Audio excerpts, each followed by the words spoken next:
Welcome back to The Secret Life of Parkinson's. I'm Jessica Krauser, and if you've noticed over a couple episodes, we have not had Brian Baker, but I am here with Melissa Carlson, owner of PD Next Steps. I'm here again. You're here, Yay. And sounds like a fun topic. You're interviewing me. It's all about YOU, girl. YOU. So, Jessica. Yes. You are always asking how everybody else is doing. You're always so inquisitive about the progress of other people.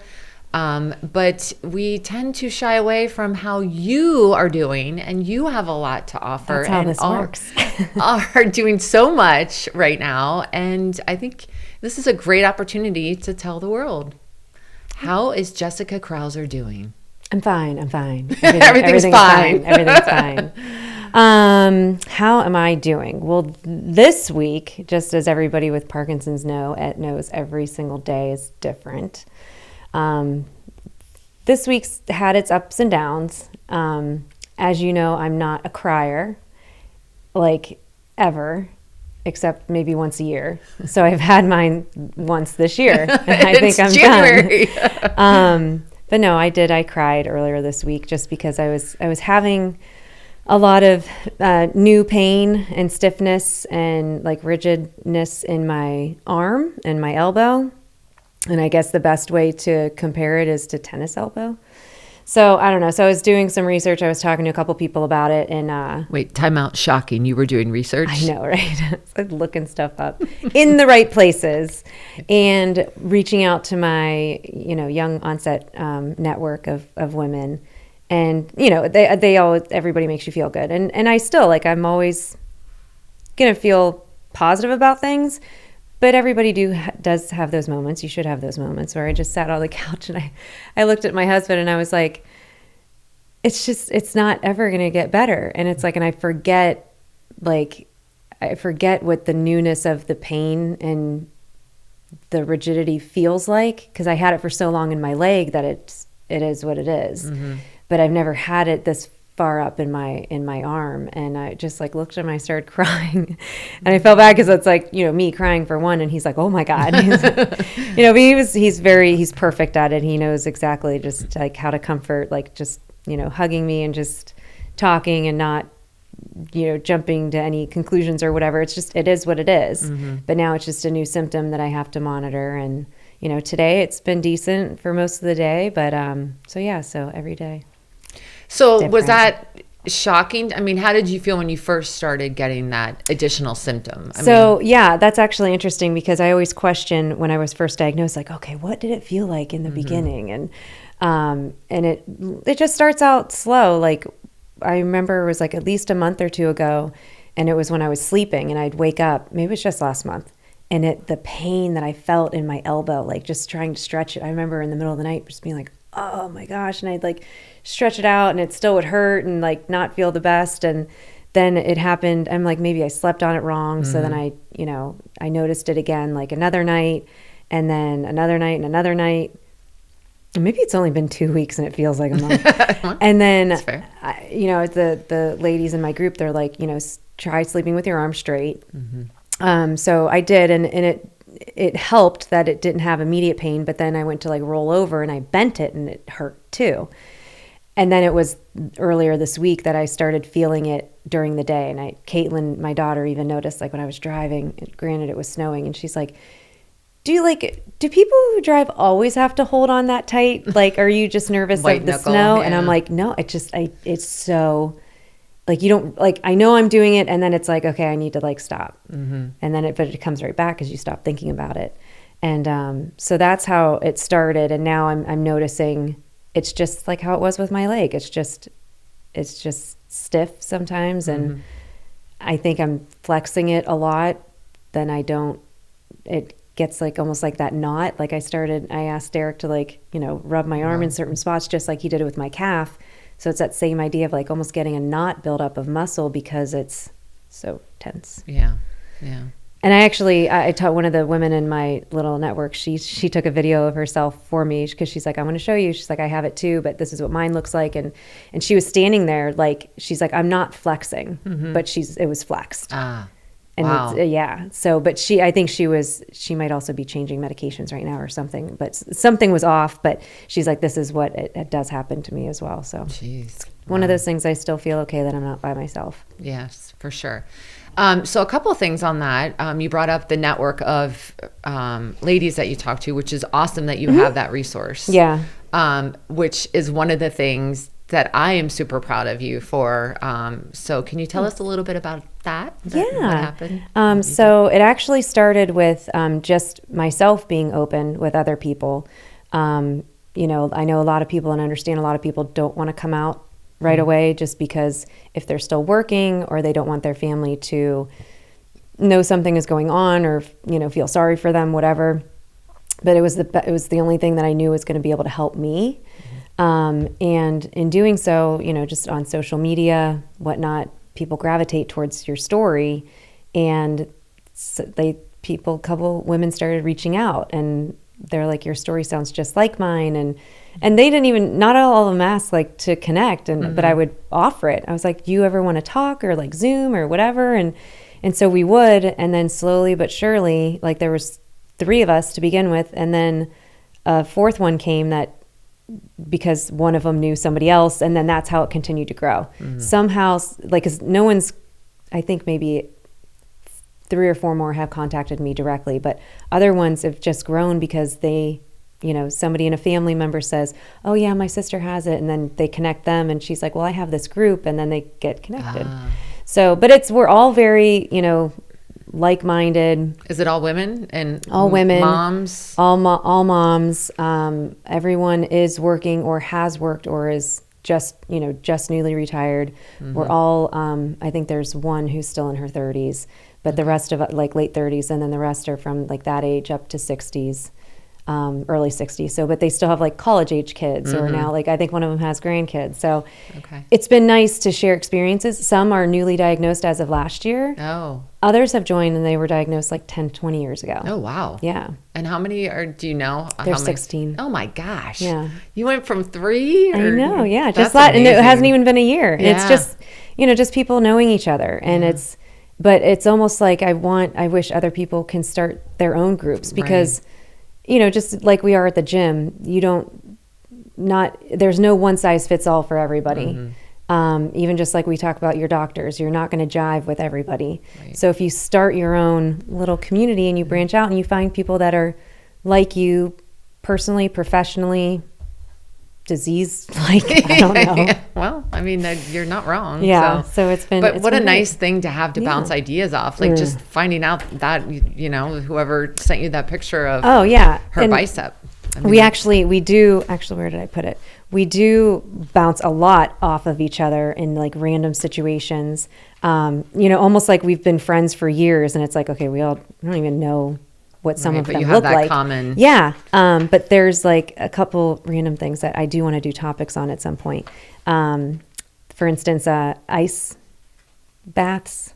Oh, yeah. Did I tell you about that? Yeah. Yeah, you did. So and how that's been helping. Oh, like, so 2 of the women do it a lot. Where did I put, oh, here it is. 2 of the women do it a lot. And one of them just like, now she's like, I swear by it. She's like, I was super afraid to do it. And it was, I think, snowing when she first started doing it. But she's like, I do it almost, I think she said every day for like, 5 to 8 minutes at a time. Oh my gosh. And she said that there's the feeling that she gets after and what she feels the rest of the day is amazing. And then another woman does it, but she does it at night because that's the only time she could do it. But she said she feels like it's been helping her sleep.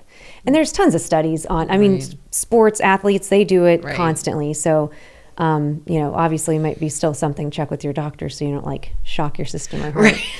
Yeah, we're not responsible for that. Yeah, I know. It's just like a little note here. But yeah, so stuff like that, and people talking about dystonia and fatigue. We haven't gotten on the sex topic yet, but I'm sure that'll come up. Relationships. Yeah, I know. It always comes back. Let's have wine before we do that. Yeah. Cheers. So anyway, yes, you notice we're doing a little wine hour for this. Okay, so another thing I wanted to know is about your kids. So have you noticed the twins were, what, almost 10 when you were diagnosed? I think they were 9. They were 9, okay. And now they just turned 13. So do they notice any difference? I mean, you told them like what, 4 or 5 months down the line. Yeah. And they were just kind of, they were like, whatever. Okay. Yeah. Okay. Good for you. Yeah. glad you found something. Yeah. And you know, but have you noticed any difference with them?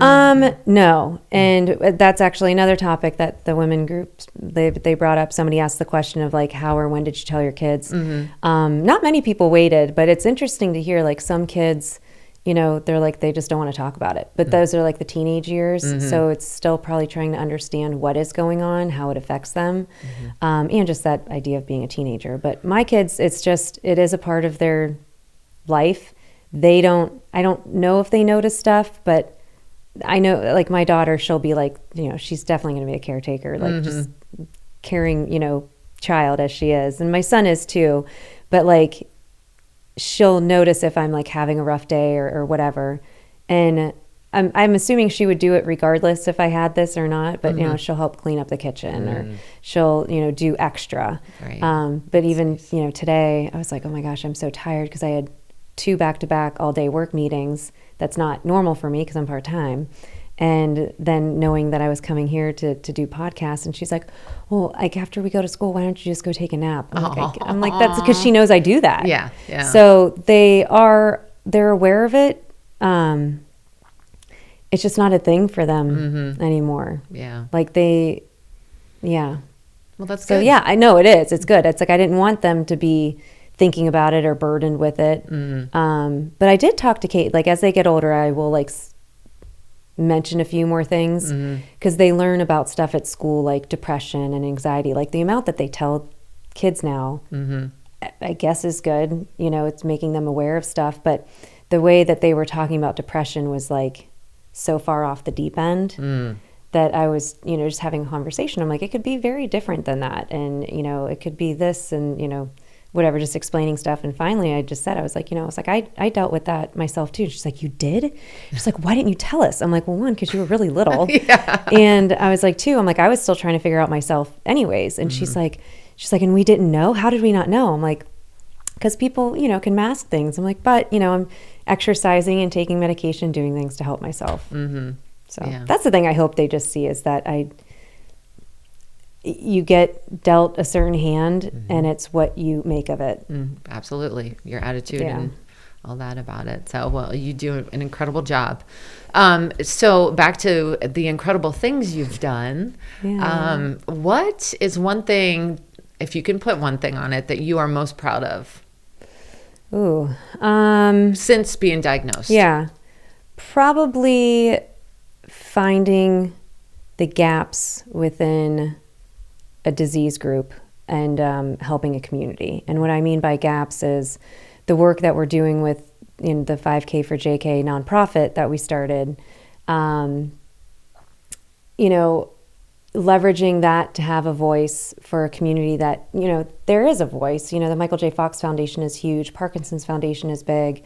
There's the Davis Finney Foundation, but it's, at least when I was doing my research, there wasn't like new life, like new breath into things, or, you know, what I'm dealing with now is different than what young onset Parkinson's diagnoses were dealing with, you know, 10, 20 years ago. So it's just like any stage of life, you know? Sure. And so I think filling those gaps of bringing, you know, new insights, new communication, and just trying to really break that stigma. I feel like that, I think people are trying and have tried, but that's one thing I'd love to see broken. And then the whole kit idea that we've talked about, like filling in the gaps of how do you make somebody feel better after, feel better. I know that's a strong word, but make them feel like they're not alone. They're not alone. Yeah. That's and huge. I think that goes for a lot of people, whether you have Parkinson's or not, just Absolutely. to know